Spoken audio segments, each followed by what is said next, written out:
Hey everybody, we are mom and pop co-ops. We are the Groupon for the B2B marketplace. We enable the small mom and pops, the non-volume retailers to get that volume discount that they desire, basically bringing the buying power of Walmart to your local independent retailers. Today, these mom and pop shops, so convenience stores and restaurants, they purchase the bulk of their items from local and national distributors using commission-based sales representatives. Goods are then drop-shipped to distribution centers locally and then sent to each individual store. Because they can't really buy in bulk, they really can't compete with these national chains. So introducing mom and pop co-ops, a marketplace for local independent retailers to collaborate on group purchases of common goods and receive the same products using the same shipping methodology, but we circumvent the sales representative. So it allows for a larger discount on the goods, giving both parties much higher profit margins. So why now, you ask? Social dynamics are changing. People frown upon actually shopping at some of these large chains, and they're more in favor of supporting the local and sustainable businesses. By allowing these independent retailers access to our group purchasing marketplace, they source products easier and for better prices. It gives them better margins, and that contributes to the more sustainable local commerce. In the US alone, there are over 315 independent restaurants, or 350,000, sorry, 120,000 grocery stores, and 150,000 convenience stores. These stores, aggregated, represent $450 billion in annual sales. Aggregating the goods that drive these sales is a massive opportunity. Indirect and offline companies make up the competitive landscape today. This includes local cooperatives that you see. So there's one called Cleveland Independence.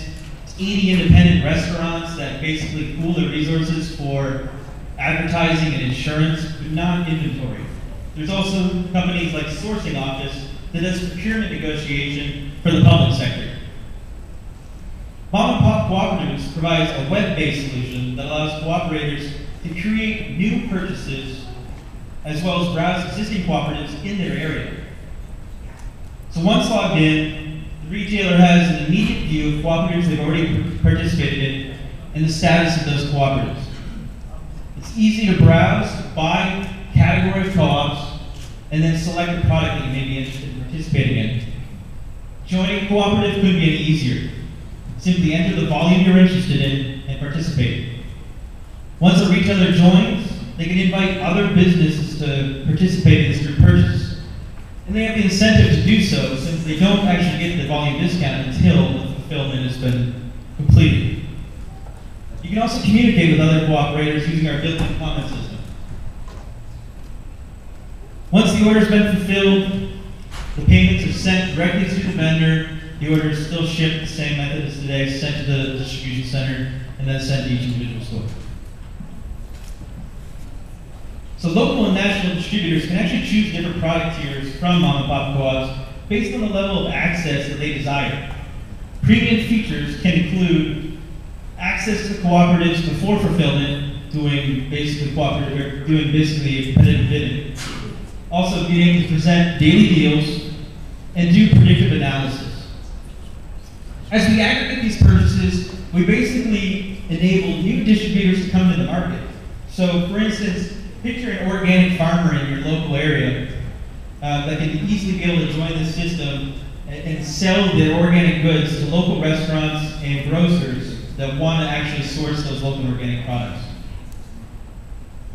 So who is Mom and Pop Cooperators? We got John Burgess, who's an MBA candidate at the University of Notre Dame. He's had experience with selling at a web design firm in Michigan. My partner here, Jonathan Penn, co-founder or founder of Naval Labs, a mobile software development company, and has told me his experience. And I'm Andrew Taubman. I founded 3 startups in Canada, came down to the United States. I'm the director of business development at Lean Dog, a startup in Cleveland with about 30 people. We're hiring. And in closing, we are Mom and Pop Cooperators.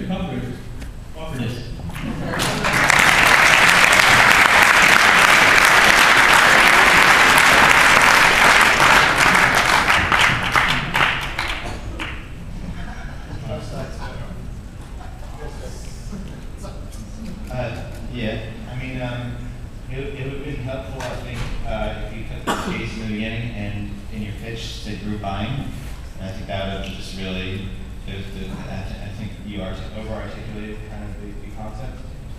So what if it's not fulfilled? So I'm just wondering, like, if I'm counting on this and I depend on this for my business, and I have to wait for a bunch of clowns to get in the game.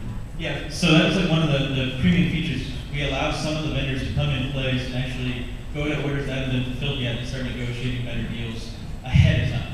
So you can also do kind of like getting into a competitive situation. You can also just contact those cooperators right away and say, I can offer you 10% for that volume.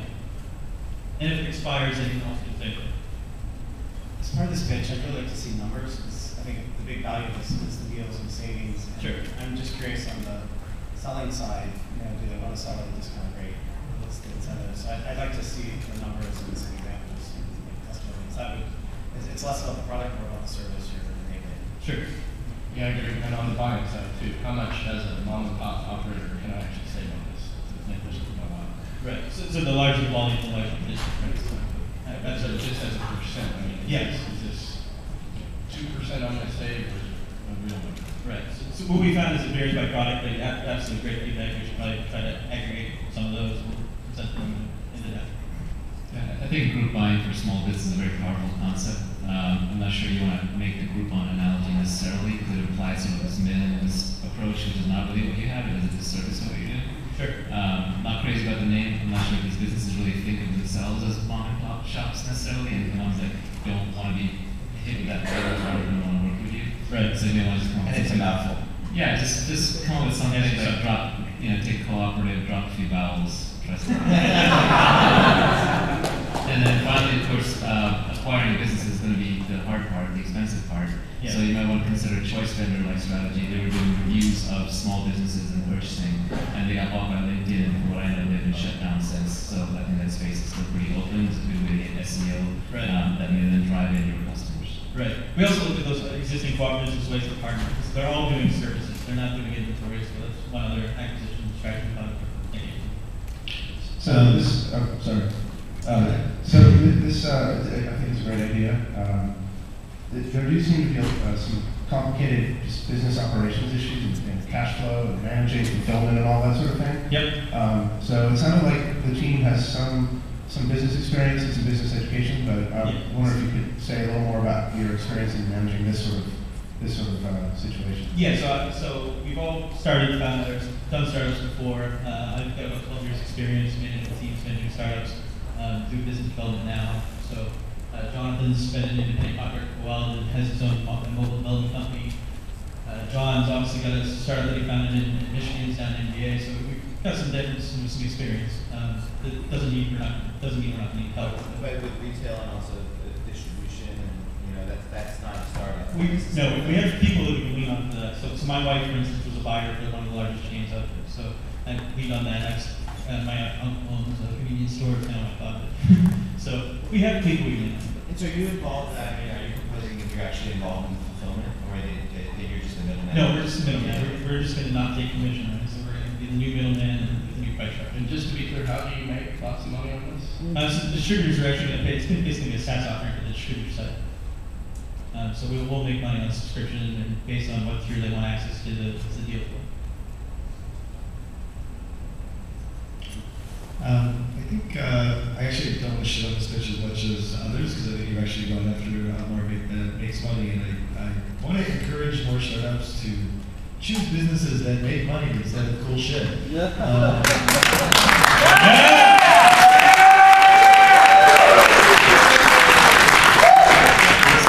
like Dave just went through his portfolio review with his investors.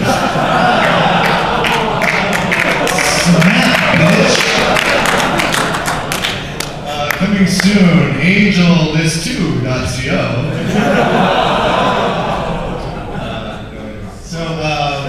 I do think maybe kind of getting to the chase a little bit would be great. And this is one advice I give for a lot of people all the time, and probably other panels, is like go more specific. Try to identify a specific franchise or region or something. I mean, the typical advice from a lot of VCs is go big, go after everything. That gets too small, and that's like usually fucking bullshit. And actually now it takes much less capital to raise. You can actually build businesses that maybe only $25 to $100 million stories, which make a lot of money for you, not necessarily for the investor. So go after more specific niche markets, and really this keeps coming up. Like I think we're evaluating the product, like understanding the customer acquisition and distribution strategy. Naval was pointing this out with the walk-in reservation system. So That's why I really like the organic, bringing in some of the, quote unquote fringe, but they're growing markets, there's growing demand, and they don't have the same channels and the same access, they get bullied out. So it seems like that's a really interesting, direction that it isn't, necessarily first and foremost in people's mind. Richard, I'll present it.